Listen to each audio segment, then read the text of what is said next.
туған балаңызды өз еркіңізбен өзге балаға айырбастап алуға дәтіңіз жетер ме еді? Қайдам. Қарақалпақстаннан Алматы облысына көшіп келген әйелдің осыған дейін 4 ұлы бар екен.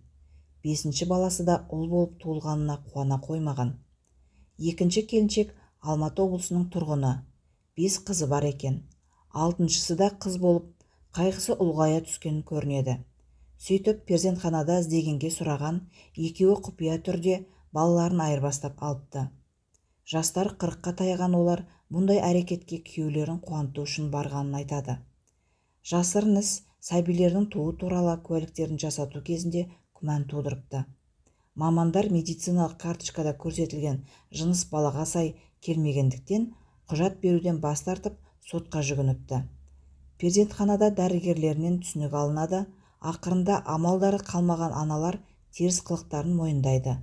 Заңсыз іс сотқа жолданып, 9 ай дегенде сот істің нүктесін қояды. Сонда ақыры не болды дейсіз ғой?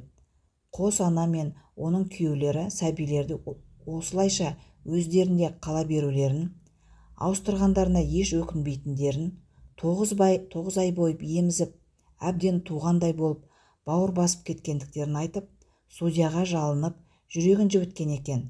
Сөйтіп олар ауыстырып алған балалармен қалып, құжаттарын реттепті. Ал Қарақалпақстаннан келген отбасы баланы алып кері көшіп кетіпті.